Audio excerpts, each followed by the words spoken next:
a hablar ahora del editorial del día, de un tema fundamental, bastante amplio. Tiene que ver con la educación, primero que nada, y parte de dos grandes corrientes. Y estoy casi seguro que, a no ser que seas del sector educativo, y quizás si sos tampoco lo hayas escuchado, casi nunca nadie ha escuchado esto, mucho menos plantearse de parte de los posibles gobiernos o en las elecciones. Es un tema fundamental de una sociedad, pero es un tema que no se baja a la población. Por lo tanto, a veces se decide de manera multilateral, en organismos multilaterales o a puertas cerradas. ¿De qué se trata? Se trata del conductismo y el constructivismo. ¿Qué quiere decir esto? ¿De qué se trata? Antes de la Revolución Francesa, nos contaba el doctor Griffith hace unos días, existió un filósofo famoso, poneme un poco música clásica francesa, Oli. Existió un filósofo de apellido Rousseau, o Rousseau, no sé cómo se pronuncia en francés, ¿verdad? Pero Jacques Rousseau decía que el hombre, uno de sus pensamientos, este debate es eterno, el hombre naturalmente es bueno y es la sociedad la que lo corrompe.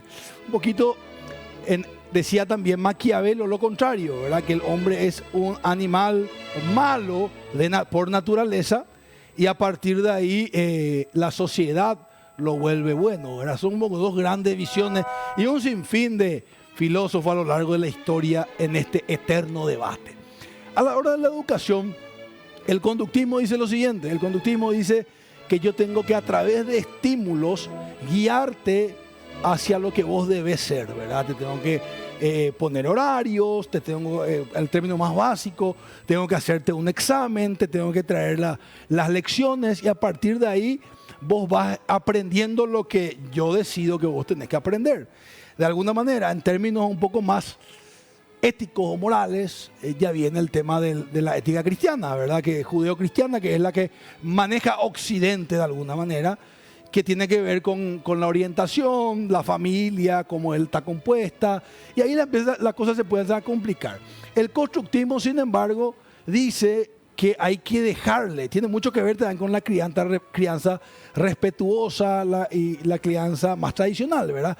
El constructivismo dice que tengo que dejarle al niño ser lo que él tiene que ser, porque él dentro tiene eso en esencia. Y yo lo que debo hacer simplemente como sistema educativo es darle un marco y guiarlo, ¿verdad?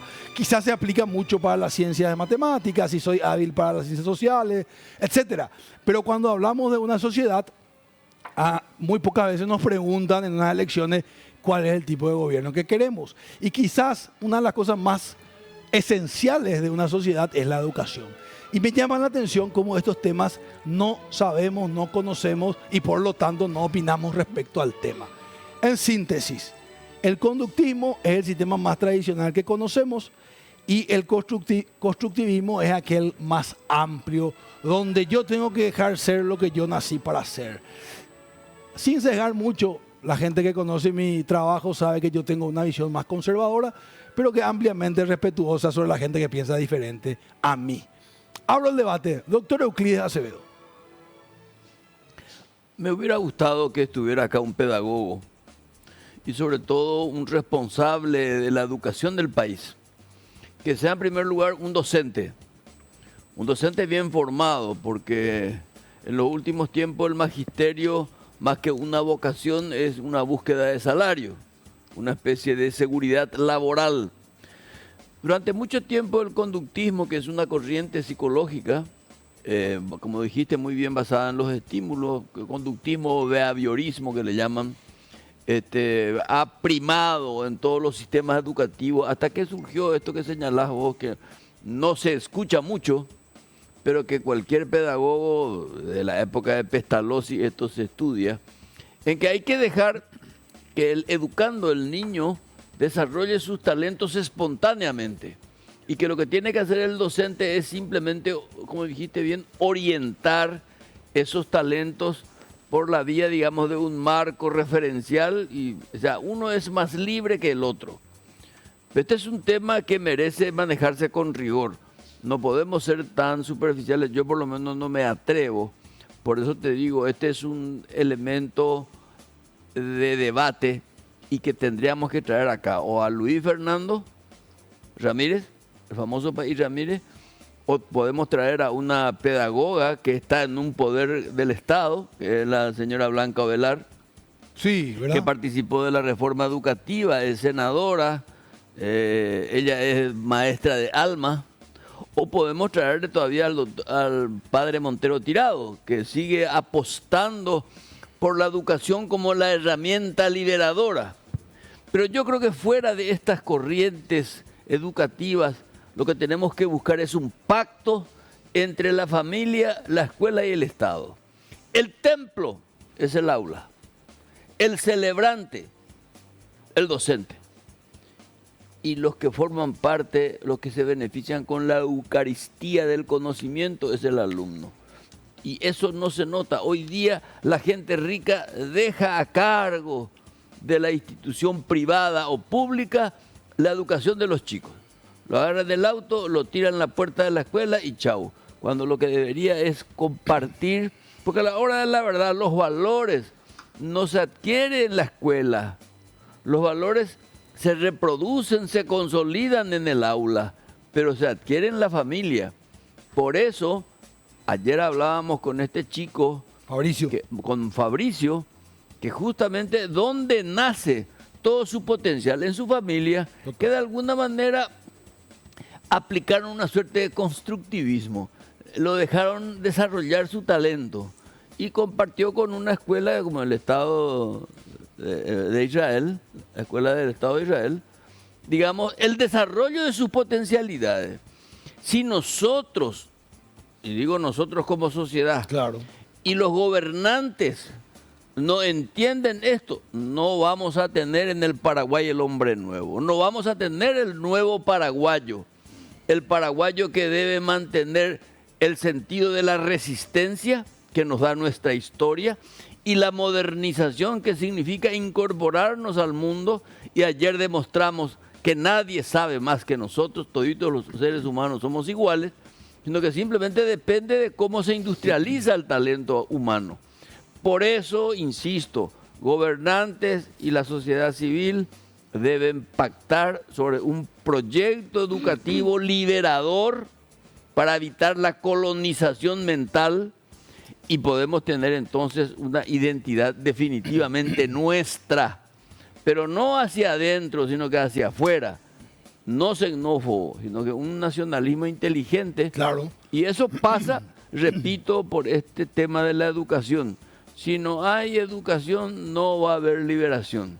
Y doctor, y en términos, solamente entre paréntesis, el conductismo, el centro es el maestro, el docente, Siempre. en teoría. Y en el constructivismo, el centro del estudiante. Me llama nomás la atención que estamos con una, con todo respeto a los docentes, tengo tías, maestras, no es una crítica personal, pero según los últimos exámenes han caído muchísimo la evaluación de los docentes, ¿verdad? Entonces, me uno un poco ahí los temas. Ahora, doctor, y última pregunta y paso. En términos un poquito más morales, por ejemplo, la estructura de la familia, a nosotros pues nos criaron, y no digo que está bien o mal, simplemente estoy recordando que no, papá, mamá, hijo, era la fórmula de la familia. El constructivismo de alguna manera dice que yo te tengo que dejar a un niño de 4 o 5 años sin sesgarle mucho, que él sea lo que él tiene que ser. Y ahí es donde la cosa se pone un poquito polémica, para hacer una palabra. ¿Por? Y porque hay unos que dicen que tenemos que criar en las tradiciones nuestras, conductivistamente, y otro dice, cada uno ya trae en esencia. Ahí es donde se vuelve un poco más compleja la cosa. Claro que es compleja la situación, complejo el tema, pero no por eso no debe ser abordado. Al Claro. contrario, justamente por eso tenemos que recurrir a los rigores de la ciencia. Por eso hice la comparación de que el maestro es el celebrante de la misa educativa y el que se beneficia de la magia del conocimiento es el educando, es el niño. Pero no puede dejar todo al niño solo. El maestro por eso tiene que estar preparado para percibir y conocer los estímulos del niño. Y hoy día hay que apurarse horas de clase, el maestro, porque pues así se gana más. O sea, la sociedad de consumo también ha inducido a que se bastardee el sistema educativo nacional. Repito, y le pido a la producción que convoque a País Ramírez acá y le preguntemos, porque él es un profesional de la educación. O a la señora Blanca Velar, que no está en ejercicio de... O a Blanca Velar, claro, que nunca dejó de ser maestra. Ella esté donde esté, porque es de vocación maestra, claro, de vocación docente. Y tiene una formación, tiene la cabeza amueblada como docente de una manera envidiable. ¿Por qué? Porque esto que está planteando no es solamente el editorial del día, esto es una línea política de Estado que tiene que respetar todos los gobiernos, cualquiera sea el matiz que tenga. ¿Por qué? Porque el objetivo es el ciudadano del futuro. Es decir, en la escuela debe aprenderse al niño a formarse como hombre de Estado o hombre de la sociedad. El liderazgo no puede ser una piara de cerdos, tiene que ser un equipo que vaya a ir construyendo élite. Y la élite no es una clase social diferente, sino que es una especialización. Educación liberadora para evitar el colonialismo. Estamos colonizados. A este es uno de los mecanismos de colonización y penetración de nuestro subconsciente. Nosotros somos los votantes, doctor. Nosotros, usted, yo, el equipo, sí, todos los que están acá, el equipo de camarógrafos. Sin embargo, este tema que es vital, según sus palabras, no es algo que el votante dice, este gobierno me ofrece esto. Es un tema que no se le expone a la ciudadanía. No, hay que explicar. Hay que explicar. Por eso el elemento comunicacional es muy importante. Todo el mundo se queda con la tragedia del transporte público, que es cierto, o con la tragedia de la salud pública. Pero todo eso depende de la formación del ciudadano. ¿Por qué? Porque el médico es un ciudadano, el paciente es un ciudadano, el transportista es un ciudadano, el trabajador que es transportado es un ciudadano. Si tenemos una cultura afín, homogénea, va a haber la posibilidad del respeto, la solidaridad, la identidad nacional. Como decía Ramón Indalecio Cardoso, esto hay que permanentemente analizarlo, porque si no, el niño, como dice él, copiando a Pestalozzi, debe ser medido y pesado al nacer, porque solamente un niño bien nutrido puede nutrirse, claro, de las ideas que conducen al conocimiento. Bueno, está sumamente interesante esto. Quiero escuchar la opinión de la querida Claudia Melgarejo. De todo lo que estabas tratando, Salim, yo creo que es importante rescatar esto que decía el doctor sobre la libertad. La educación nos hará libres. Quizás hemos escuchado muchas veces esa frase, pero sí tiene un componente muy importante porque la libertad empieza en la mente. Y en cómo uno nutre esa mente es vital para que nosotros podamos ir tomando un camino distinto, un camino hacia donde realmente lleguemos a formar una sociedad que sea rica en valores, que sea productiva, que sea eficiente, ¿verdad?, en el uso de sus recursos, que sea capaz de tener grandes resultados. Yo creo que es esto que vos decías, constructivismo o el conductismo. Creo que hay que hacer un mix de ambos, ¿verdad? Como política de Estado, política de gobierno, lo más importante es darle un foco diferente a la educación. Porque si bien decía el doctor, el hogar es el lugar donde se forman los valores y donde se podría formar este pensamiento crítico, yo creo que el rol más fundamental lo tienen igual los docentes. Y para que estos docentes estén capacitados de modo a que los chicos y los padres, ¿verdad?, esos padres que hoy van a estar en formación y van a ser los padres de familia del futuro, puedan realmente dar este pensamiento, generar en esta instancia familiar un pensamiento crítico, uno de discusión, uno de enriquecer, uno de formarse, uno de pensar, uno de no someterse a cualquier cosa que te imponen, ¿no? Lo mismo que decía el doctor, lo del celular, no creer todo lo que te dicen. Esas instancias de comunicación, primero alguien te las tiene que enseñar, ¿verdad? Porque si te enseñan el conductismo, que tiene que ver con mucho de, esta es la indicación, hay que seguirla, esto hay que hacerlo así, que funciona, es importante para ciertos procesos básicos o, por ejemplo, instrucciones de seguridad que te den, hay que cumplirlas, ¿verdad? No hay mucho pensamiento ahí, alguien la tuvo que haber pensado antes, ¿verdad? Pero el constructivismo tiene que ver con este desarrollo de pensamiento crítico que tantas veces conversamos aquí en la mesa y que igual yo creo que Es difícil si es que alguien no te habló del tema. Vos decías, estos temas no se tratan mucho. Es cierto, no se tratan mucho. Muchas veces vamos en automático y lo que sí somos capaces de diferenciar es, hay gente que piensa en automático y hay gente que tiene como un pensamiento más libre en el sentido de que es mucho más creativo o de que puede, como vos decís, potenciar eso que hay dentro. Para mí es fundamental el rol del gobierno y que estas políticas de gobierno logren inspirar, motivar a personas que tengan habilidades para enseñar, para ser docentes, porque aparte es una profesión que yo creo que está sumamente desprestigiada. Románticamente es súper lindo pensar en un docente, pero es una profesión que no te genera grandes ingresos.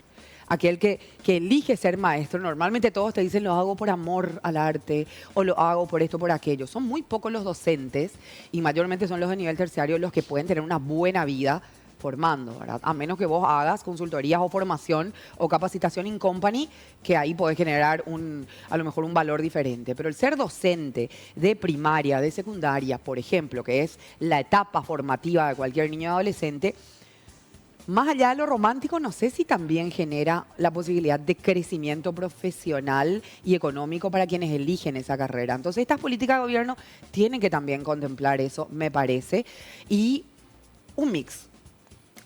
Sí, conductismo cuando sea necesario para el establecimiento de normas y marcos y constructivismo cuando tengamos que ver quiénes van a ser nuestros gobernantes, cómo queremos que sea nuestro país e ir pensando. Pero está hablando de mayores de edad. No, yo creo que eso ya desde, o sea, en las primeras etapas yo creo que hay un importante rol del conductismo y luego ya hay que empezar a meter constructivismo. Yo hablo de un sistema mixto, en realidad. O sea, eso de la mayoría de edad, ¿te acordás que antes nos decían, vos a los 18 años podés tomar tu decisión? Mientras vivas en esta casa, saliendo de la escuela, acá somos católicos. A los 18 vos querés ser ateo y Dios te bendiga. Pero, ¿no te parece que cuando uno es chico tiene que tener una dosis de conductivismo? No, y eso es lo que te estoy diciendo. Yo creo que en la primera infancia sí hay que tener, en las primeras etapas hay que tener una obvio dosis. Que después de los 18 años... Pero no después de los 18, es muy tarde para empezar se puede, pero para empezar a generar un pensamiento crítico. Eso se tiene que hacer mucho antes, Salim. Yo creo que desde la primaria ya se pueden meter ejercicios donde uno va haciendo eso, ¿verdad? Porque imagínate, incluso para que un chico pueda detectar qué está bien, qué está mal. Eso no solamente se da desde el conductivismo. Tiene que haber una construcción del pensamiento para que el chico diga, mira, esto que me está pasando no está bueno. O esto que me está pasando sí está bueno. Pero el conductivismo no está en contra de eso, necesariamente. No, bueno, no, pero por eso te decía, yo creo que tienes un mix de ambos. Mix, pero me parece muy importante hablar de la edad.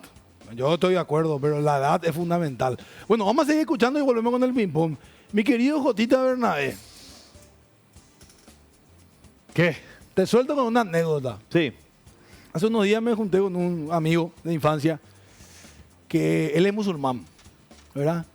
Y le pregunto yo, ¿qué tal? ¿Te vas siempre a la mezquita? Le digo. Siempre, me dice. Siempre, poco, pero me intento ir por mis hijos. Me dice. Ah, sí, le digo. ¿Cómo eso? Viste que a nosotros nos gusta hacerle hablar a la gente. Sí, les quiero dejar una religión, primo. Me dice. Quiero que ellos crezcan con la religión. Y bueno, después de los 18 ellos sabrán si no les gusta, ¿verdad? Pero esa fue la religión de mis padres, mis abuelos. Y hago un esfuerzo para que él tenga la religión. Ese conductismo del chico, ¿verdad? Y después de lo grande, él es libre. ¿Qué opinás de eso? Yo no veo de mala manera. O sea, yo no veo mal que haya un conductivismo. Es más, hablando un poquitito del tema de docencia y todo lo demás, la educación ha avanzado, los tiempos han avanzado.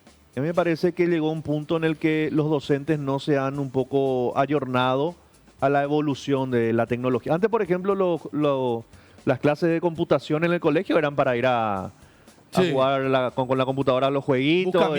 Y sí, ¿verdad? No era tanto para aprender. Hoy creo que la informática cumple un rol, pero fundamental en cualquier aspecto laboral. Hoy el que no sabe hacer una planilla Excel y lo más probable es que corra muy desde atrás. Yo creo que el conductivismo debe partir desde la familia. Yo he observado y he escuchado muchos casos de esas faltas de respeto de chicos de 12, 13 años con los profesores. Y lo peor de todo es que los maestros o la directora le llaman la atención al chico, son citados los padres y los padres le defienden al hijo, ¿verdad? Como avalando una falta de respeto a un docente que antes, por ejemplo, Y el docente era una imagen que imponía respeto, ¿verdad?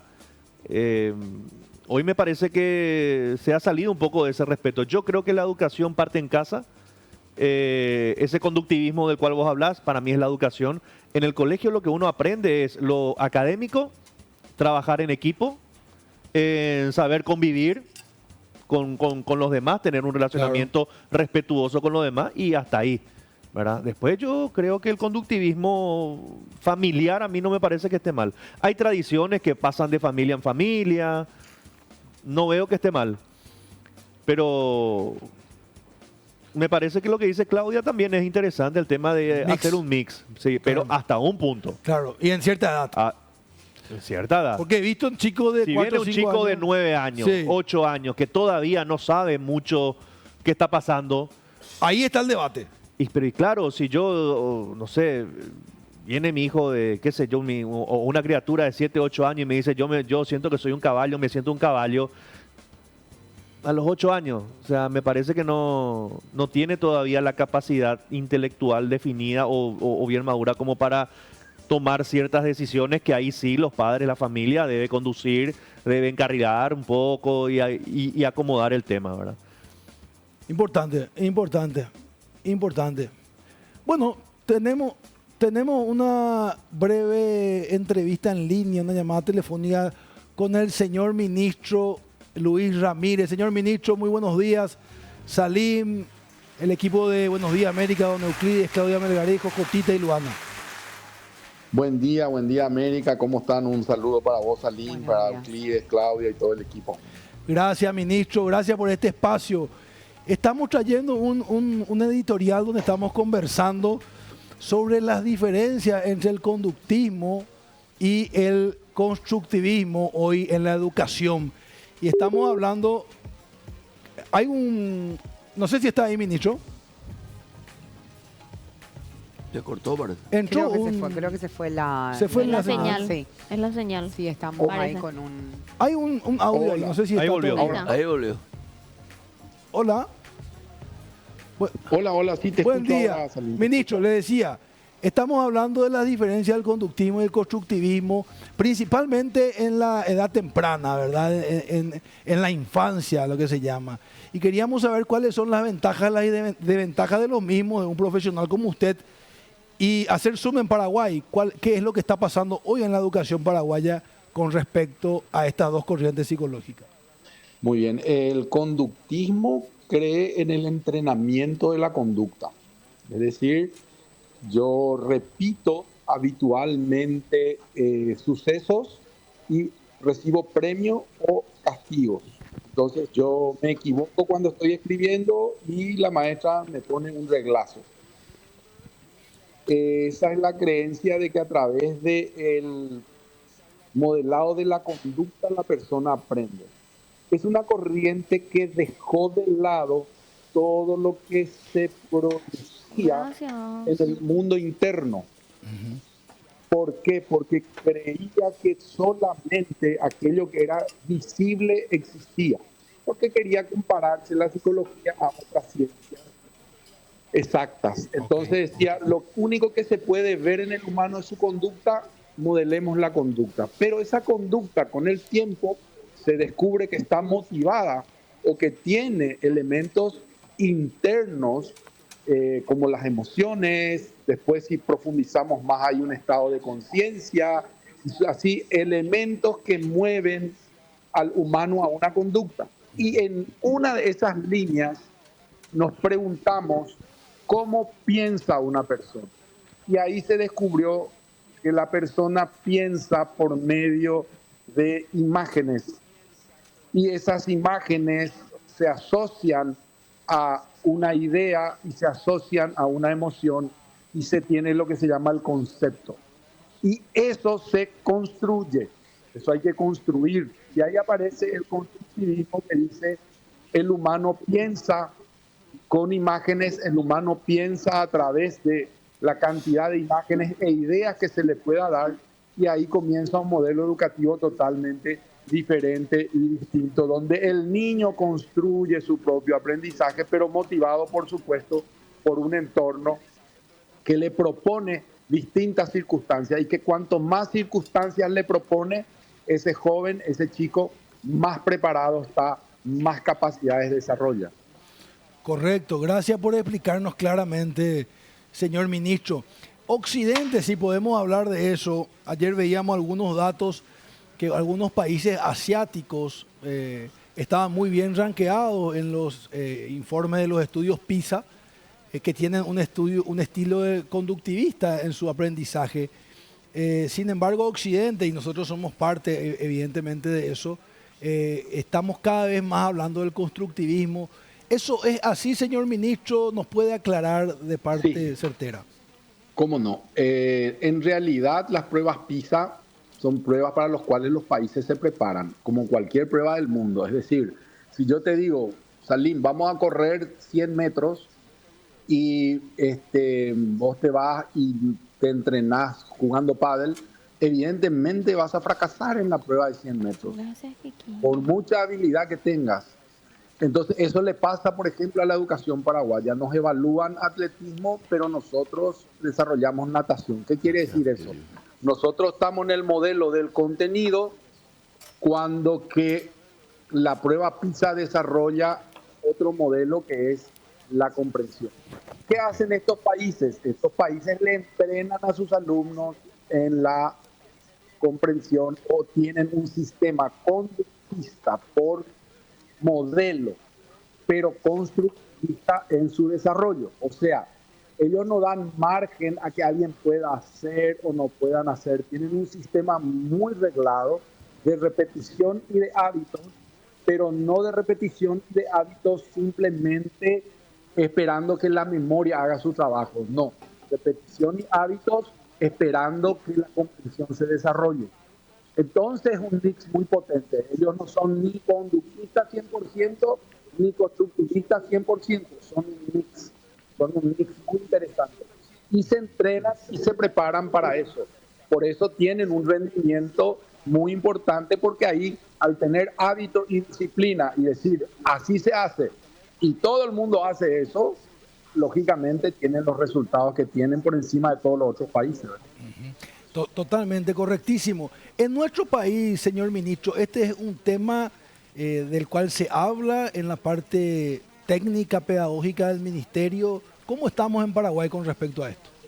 Nosotros estamos desde hace 2 años desarrollando actividades para la comprensión. El programa Ñeri, el programa Nelly, estamos trabajando ahora el programa de matemáticas, estamos entrenando a los maestros en primer lugar.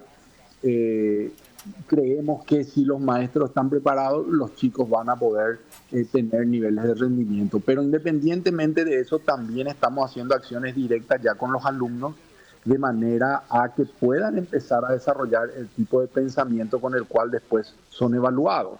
Por eso yo insisto, y me van a escuchar siempre hablar de la comprensión, porque en realidad todas estas pruebas son pruebas de comprensión. Nosotros en Paraguay incluso tenemos una dificultad importante que no lo digo yo, lo expresó y lo presentó muy bien Ramiro Domínguez, un gran filósofo paraguayo, donde él hizo las pruebas en guaraní y el paraguayo donde teníamos 20, 30% de rendimiento, al hacerlas en guaraní el paraguayo llegaba a 80% de rendimiento.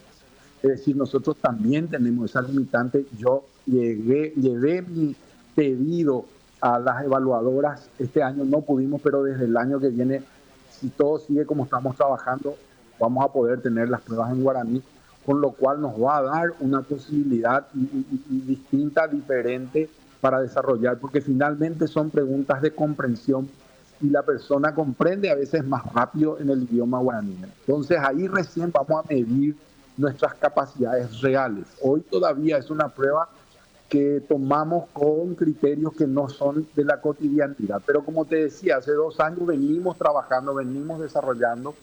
Ahora, este año, estamos también haciendo trabajos específicos para desarrollar la comprensión de los chicos y poder acceder a esas pruebas con más justicia, digamos. Es decir, preparados para una prueba y con la dinámica de lo que esa prueba exige. Darte algunos datos, por ejemplo, la mayoría de los países se entrena Voy a contar una anécdota. Eh, yo tenía, antes de entrar a esto, me dedicaba a la psicología y tenía personas que atendía, sobre todo en una época, gente que no entraba al examen de medicina.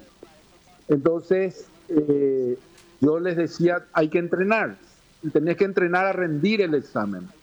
Entonces, tenés que ponerte en situaciones nerviosas o de tensión para saber cómo resolvés. Y eso hay que practicar.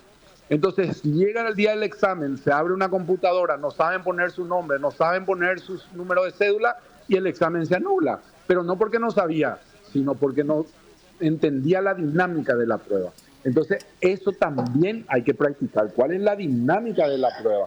Resulta que vamos a ir a San Juan de Nepomuceno a traerle a un niño de 15 años, ponerle frente a una computadora por primera vez a lo mejor en su vida, con una dinámica que él no conoce, y después eso va a ser el resultado de su aprendizaje, a lo mejor ni siquiera pudo desarrollar la prueba. Entonces, todos esos detalles estamos queriendo cuidar y estamos queriendo que ya los chicos tengan alguna familiaridad con lo que va a ocurrir, ¿verdad? Porque si no, es realmente una prueba extremadamente injusta. Totalmente, señor ministro. Gracias. Queríamos que nos ilumine un poquito con este tema que tiene que ver con el conductismo y el constructivismo. Creo que nos graficó muy bien. Entendemos que hay un cierto mix, ¿verdad? Sí. Que es el que corresponde en nuestro país. Hay una pregunta acá, un comentario que le quiere hacer el doctor Euclides Acevedo. Sí, cómo no. Más que un comentario, en primer lugar, agradecer al ministro por contribuir en el debate que estamos desatando aquí en la mesa sobre la educación. Y quiero aprovechar para que esto que está diciendo el ministro se traslade a los medios de comunicación, porque parece ser que el tema de la educación sea el tema de los pupitres. No es tema de la educación. Hambre cero no es tema del Ministerio de Educación. Tema del Ministerio de Educación es esto que está explicando el ministro Ramírez, que guarda relación con la comprensión, con las técnicas y los procedimientos para que el educando pueda liberarse de las trabas que le pone el propio sistema o la propia pedagogía obsoleta. Y yo creo que esto es muy importante, ministro, porque nosotros estamos acá en una mesa de diálogo y de debate y queremos darle continuidad. No siempre se le consigue a un ministro formar parte de un debate como este, y ahí te queremos agradecer, y yo quiero opinar un poco sobre eso, de que se le adjudica al Ministerio de Educación problemática con la que no tiene nada que ver, porque el Ministerio de Educación tiene que dedicarse a esto que está señalando el ministro Ramírez, y ojalá en el próximo gobierno se siga hablando de esto y darle continuidad. Entonces, mi querido ministro, agradeciéndote tu participación siempre didáctica y generosa. Gracias, Euclides. Y realmente dos conceptos que vos señalás, para mí, yo los comparto plenamente. Primero, yo creo que todavía en Paraguay no se discute educación, se discute cualquier cosa menos educación, y eso es una tarea que tenemos de ir formando a la ciudadanía para que reclame estas cosas. Yo pienso que si la ciudadanía reclama estas cosas, la educación va a mejorar mucho más rápido. Y es lo que necesitamos entender, qué tenemos que reclamar en educación, ¿verdad? Y voy a poner un ejemplo nomás, que ¿hace cuánto se entregan los kits? Y la educación sigue igual. Exacto. Porque los kits son un complemento importante, muy importante, pero no hacen a la esencia y no van a contribuir con el cambio. Entonces, llegaron los kits, no llegaron los kits, 6 meses hablamos de cosas que no tienen nada que ver con lo verdaderamente importante para crecer. Y lo último que quería comentarle es que cómo sigue la evolución de la humanidad en psicología, porque nació con el conductismo. El conductismo fue una respuesta a lo que había creado Freud, que era la arbitrariedad de la interpretación de lo que alguien soñaba. Y entonces era poco seria la psicología. Dijeron, no, vamos a lo que se ve, la conducta. Después la construcción, y después aparecen las ciencias cognitivas, que dicen cómo el ser humano conoce y cómo el ser humano piensa, y el ser humano piensa a través de símbolos. ¿Y los símbolos cuáles son? Las notas musicales, el número, la letra, y ahí aparecen teorías nuevas del desarrollo de la inteligencia, como la teoría de inteligencia múltiple, etcétera, etcétera. El mundo estaba en el cognitivismo, y hoy el mundo de la psicología avanzada ya está en el espiritualismo, que es la concepción del desarrollo integral del ser humano. Pero son corrientes de la psicología, no estamos hablando de religión ni nada, estamos hablando de psicología. Hay corrientes que ya buscan ese desarrollo. Entonces es muy interesante porque nosotros como modelo escolar todavía estamos allá en el probablemente constructivismo, en el conductismo, rayando un poquito el constructivismo, pero tenemos que entrar en el cognitivismo, que es donde está la comprensión. Ministro, un gusto saludarlo. Claudia Melgarejo le saluda. Hola, Claudia. Sí, un gusto. Con respecto a esto que usted estaba enunciando, hablaba como de esta evolución de la psicología, que me imagino que es igual una base de lo que se utiliza para poder ir generando los modelos educativos, ¿verdad? Porque es el ser humano es el que finalmente recibe la educación, entonces todo esto de la psiquis tiene mucho que ver, ¿verdad? Y bien decían ustedes, me parece muy interesante lo que propone el doctor Acevedo y usted también, que son herramientas, ¿verdad? Obviamente que tener una buena nutrición es fundamental tener los kits, pero por sobre todo, ¿qué es lo que entra en esa cabeza de ese ciudadano, de ese niño, de ese adolescente, de esa persona que va a ser responsable de forjar este país? Es fundamental y esa conversación me parece que es muy, muy interesante ir instalándola, dejando de lado todo esto que es importante, pero que no hace a lo que realmente queremos formar como ciudadanos. Usted hablaba en conductismo, quizás en la primera instancia, y tenemos que llegar a un espiritualismo, que es donde va la tendencia. ¿En cuántos años cree usted que, porque yo creo que los docentes son las piezas fundamentales aquí, ¿en cuántos años cree usted que vamos a tener docentes que estén más orientados a la generación de un pensamiento crítico para que los chicos puedan ir instalando esto de manera más certera y que esto otra vez, ¿verdad? Ellos van a ser padres de familia que finalmente van a también ir desarrollando instancias donde se genere pensamiento crítico para sus chicos después, ¿verdad? ¿De qué tiempo estamos hablando de que podamos tener una sociedad que sea, no sé, más como estos países nórdicos, que son los que más potencian el constructivismo quizás, ¿no? Sí, correcto, y usaste una expresión fantástica que es el pensamiento crítico, porque esa es la expresión y ese es el lugar a donde tenemos que llegar. El pensamiento crítico, el creativo y el valoral. Eso se logra, y fíjate vos, hay un dato que parece desapercibido en esto que nos señalaba Euclides, y nosotros miramos el número, pero de 40.000, 46.000 maestros que se presentaron en el examen pasado, Sí.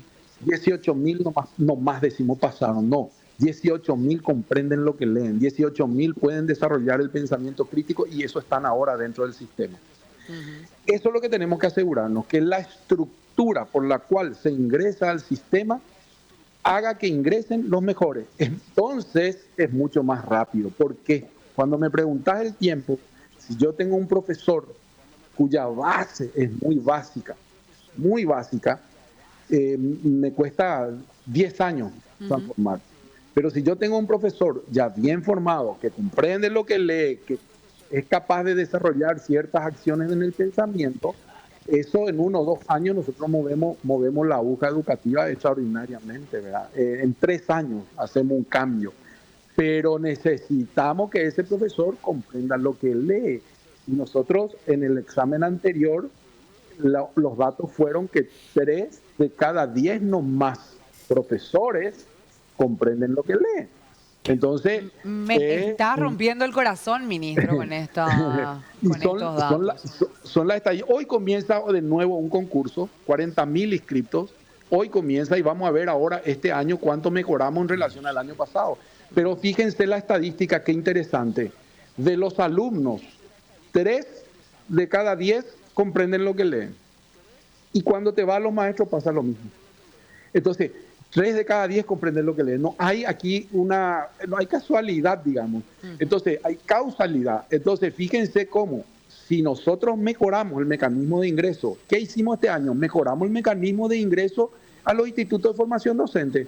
Dijimos, no, ya no se va a entrar. Y cuando descubrimos que habían cosas muy extrañas, volvimos a tomar la prueba. Les pongo un ejemplo. Hay institutos de formación docente donde se presentaron 110 y pasaron el examen 105. Cuando volvimos a tomar, pasaron 5.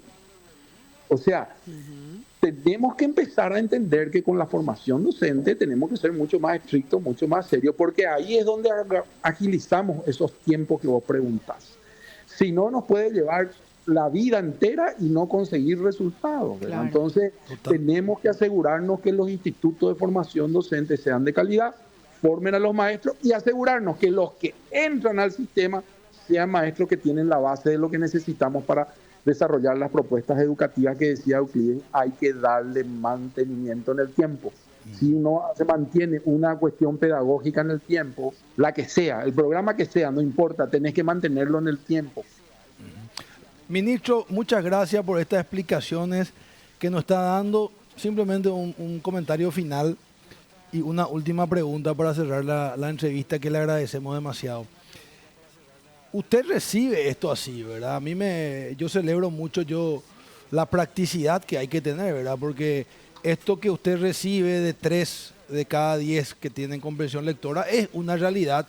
No podemos hacer nada al pasado, solamente tenemos fuerza para construir el futuro. Entonces, creo que hay que usar el pasado como un trampolín, no como un sofá, ¿verdad? Y creo que es lo que está haciendo.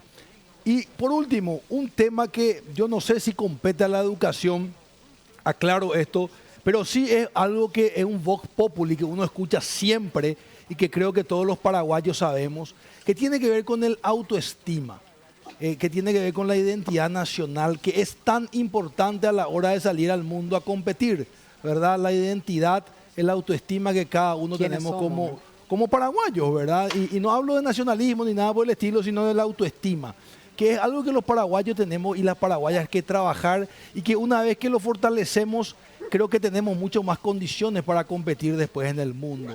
¿Usted coincide con eso? Y si es así, ¿hay algún plan dentro de la educación? Sí, totalmente. Fíjate vos cómo se construye esto, porque estos son tejidos de surcido invisible. Cuando un niño en el primer grado le dicen que él se da cuenta que no puede aprender, segundo grado no puede aprender, tercer grado no puede aprender, cuarto grado no puede aprender, ¿qué le está diciendo la misma sociedad a ese chico? En términos callejeros le está diciendo: sos un burrito, no servís. Pero ese joven después le queremos pedir que sea un joven útil, que sea un joven que tenga una dinámica, que no esté marginal, como si durante 4 o 5 años le estuvimos repitiendo, el sistema le estuvo repitiendo que no sirve. Y les cuento una anécdota para mostrarles que sí estamos haciendo. Abrimos las escuelas abiertas los sábados y ahí ponemos robótica, ponemos arte, música, ajedrez, todo lo que en el día a día de la escuela no se puede hacer. Entonces un chico que estaba mal en matemáticas, aplazado en matemáticas, era el mejor en robótica. ¿Y qué pasa? Él se da cuenta y dice: pero yo había sido C. Y yo había sido C hacer esto y esto, que es una matemática, que es el número, que es la escala, que es no sé qué. El tipo hacía la estadística, los cálculos, el robot se movía. Y entonces él mejoró su estima. Empezó a decir: no había sido tan burro como dice la maestra. Había sido, yo sé hacer algo. Bueno, es un chico que está hoy entusiasmado con la escuela, ¿verdad? Esa es la dinámica de la autoestima. Y no nos damos cuenta. Muchas veces me decía a mí una vez una familia: pero nosotros no le decimos nada cuando trae su libreta, está aplazado. Sí, ¿y qué dice el abuelo? Y el abuelo le da siempre a todos los que tienen buena nota, le da algo, y a él y nada. Entonces le estamos diciendo todo, claro. ¿Verdad? A veces no nos damos cuenta con nuestros gestos, con nuestras acciones, con nuestras palabras. Tiene una libreta linda, le abrazamos. El otro que no tiene una libreta linda, no le decimos. Entonces baja la estima de una persona. Y lo peor es que una persona aprende en los primeros años de vida que es una persona incapaz. Esa es una persona que cuesta muchísimo recuperar después del futuro. Total, certera palabra, señor ministro. Un lujo. Gracias por este espacio que nos da y desearle toda la fuerza, nuestra admiración y respeto hacia usted. Muchas gracias, Aline. Para ustedes también mi respeto y un gran abrazo para todo el equipo. Saludos. Me gustaría